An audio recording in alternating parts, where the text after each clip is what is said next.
Cherthala പള്ളിപ്പുറത്തുകാരൻ Sebastian ആള് പുലിയാണ്. കാരണം അയാൾക്ക് എതിരെയുള്ള ഒരു തെളിവും, അതായത് കൃത്യമായ ഒരു തെളിവും, അയാളെ കൊലപാതകത്തിലേക്ക് വിരൽ ചൂണ്ട, അയാളാണ് കൊലപാതകം ചെയ്തത് എന്ന് കണ്ണി ചേർക്കുന്ന, ഇഴ പിരിയാതെ ഒരു കണ്ണി ചേർക്കുന്ന ഒരു തെളിവും പോലീസിന് ഇതുവരെ ലഭിച്ചിട്ടില്ല. അയാൾ ഇപ്പോഴും പോലീസ് കസ്റ്റഡിയിലാണ്. ആദ്യത്തെ കസ്റ്റഡി കാലാവധി കഴിഞ്ഞപ്പോൾ വീണ്ടും 7 ദിവസത്തേക്ക് കൂടി അയാളെ കസ്റ്റഡിയിൽ വിടാൻ കോടതി അനുമതി നൽകി. അങ്ങനെ കസ്റ്റഡിയിലാണ്. ഇയാളെ പലതവണ ശാസ്ത്രീയമായി ചോദ്യം ചെയ്തു, അതുപോലെ പലതരത്തിൽ ഇൻട്രോഗേറ്റ് ചെയ്തു. പക്ഷേ ഇയാൾ ഇപ്പോഴും പറയുന്നത് എനിക്കിതിനെക്കുറിച്ചൊന്നും യാതൊരു അറിവുമില്ല, അവരുമായിട്ടൊക്കെ പരിചയമുണ്ടായിരുന്നു എന്ന് മാത്രം. ആകെ പോലീസിന്, ക്രൈംബ്രാഞ്ചിന് കിട്ടിയിരിക്കുന്ന ഏക തെളിവ് എന്ന് പറയുന്നത്, അതായത് സോളിഡ് എവിഡൻസ് എന്ന് പറയാവുന്ന ഒറ്റ തെളിവ് മാത്രമേ ലഭിച്ചിട്ടുള്ളൂ. അത് ഈ കാണാതെ പോയി എന്ന് പറയുന്ന ജൈനമ്മയുടെ, ഏറ്റുമാനൂർ സ്വദേശിയായ ജൈനമ്മയുടെ മൊബൈൽ ഫോൺ ഇയാൾ ഉപയോഗിച്ചിരുന്നു. അത് ഇയാൾ ഈരാറ്റുപേട്ടയിൽ വെച്ച് റീചാർജ് ചെയ്തു.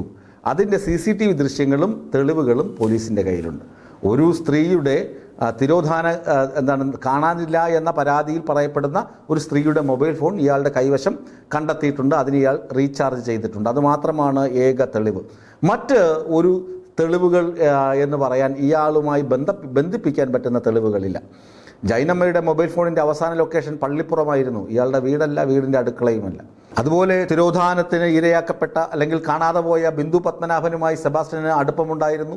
ബിന്ദു പത്മനാഭൻ്റെ കോടികളുടെ സ്വത്ത് ഇയാൾ വ്യാജരേഖകൾ ചമച്ചൊക്കെ സ്വന്തമാക്കിയിരുന്നു. ആ കേസിൽ ഇയാൾ പ്രതിയാണ് എന്നത് ശരിയാണ്. ആ കേസിൽ പ്രതിയായിരുന്നു, സമ്മതിച്ചു. പക്ഷേ ബിന്ദു പത്മനാഭൻ കൊല്ലപ്പെട്ടോ മരിച്ചോ അതിന് ഇയാളുമായി എന്താണ് ബന്ധം? ഈ കേസും ഇതുമായി എന്താണ് ബന്ധം? അതുപോലെ ഐഷയുടെ പല്ല് വൈപ്പ് പല്ലാണ്. അത് ഇയാളുടെ പറമ്പിൽ നിന്ന് കത്തിക്കരിഞ്ഞ നിലയിൽ ഒരു വൈപ്പ് പല്ല് കിട്ടി. അത് ഐഷയുടേതാണെന്ന് ഇതുവരെ തെളിയിക്കപ്പെട്ടിട്ടില്ല. ഐഷയുടേതാണെന്ന് തെളിഞ്ഞാൽ പോലും ഇയാളാണത് ഐഷയെ കൊലപ്പെടുത്തി കത്തിച്ചത് എന്നതിന് തെളിവില്ല. അങ്ങനെ ലഭ്യമായ തെളിവുകളൊന്നും തന്നെ ഈ തിരോധാനത്തിൽപ്പെട്ട കാണാതെ പോയ സ്ത്രീകളുടെ മരണത്തെ ഉറപ്പിക്കാൻ ഇതുവരെ കഴിഞ്ഞിട്ടില്ല, അല്ലെങ്കിൽ അവർ മരിച്ചു എന്ന് സ്ഥിരീകരിക്കാൻ പാകമായ തെളിവുകൾ പോലീസിന് ലഭിച്ചിട്ടില്ല. അതുമാത്രമല്ല, സെബാസ്റ്റ്യനെ ഇതുമായി കണക്ട് ചെയ്യാനുള്ള സോളിഡ് എവിഡൻസും പോലീസിന് ലഭിച്ചിട്ടില്ല. ഇത് പോലീസിനെ ആകെ വട്ടം ചുറ്റുന്നുണ്ട്. ആരൊക്കെയാണ് കേസ് അന്വേഷിക്കുന്നത്?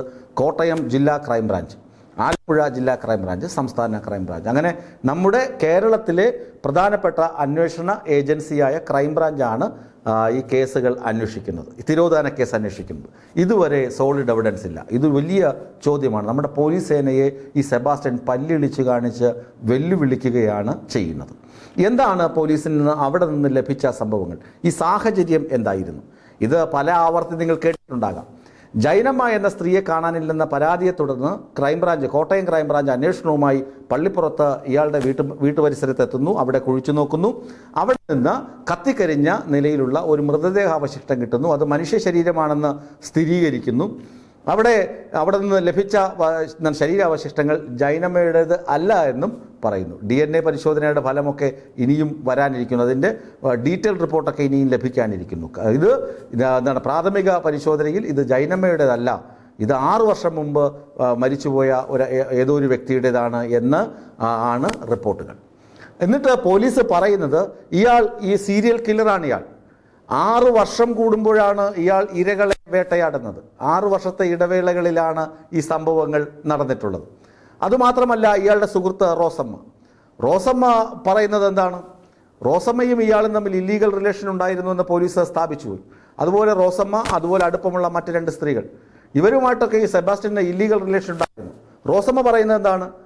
കാണാതെ പോയി എന്ന് പറയുന്ന ഐഷയെ, അതായത് 2012 മുതലൊക്കെ കാണാനില്ല എന്ന് പറയപ്പെടുന്ന വ്യക്തിയെ 2016 റോസമ്മ സെബാസ്റ്റ്യനൊപ്പം കണ്ടുവെന്ന് പറയുന്നുണ്ട്.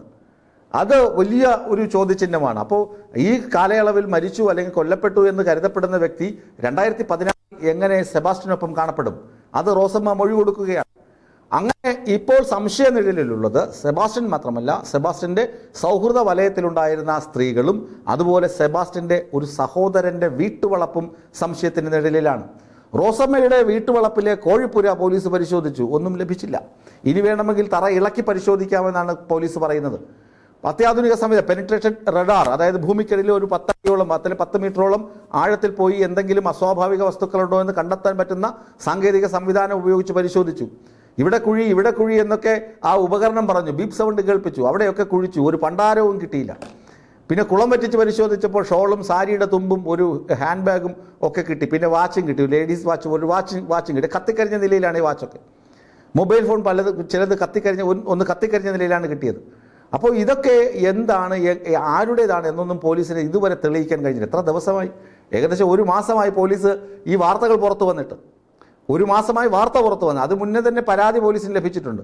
ഇതുവരെയായിട്ടും ഒരു സോളിഡ് എവിഡൻസ്, ഒരു കൃത്യമായ തെളിവ് സെബാസ്റ്റ്യനെതിരെ കണ്ടെത്താൻ പോലീസിന് കഴിഞ്ഞിട്ടില്ല. ഇത് അവിടുത്തെ കുളമരിച്ചു പറയ്ക്കുക. അവിടെ പിരാന മീനുണ്ട്, മാംസം ഭക്ഷിക്കുന്ന പിരാന മീൻ വരെ ഉണ്ടെന്ന് കള്ളക്കഥ ഇറക്കി ആര്? ക്രൈംബ്രാഞ്ച്.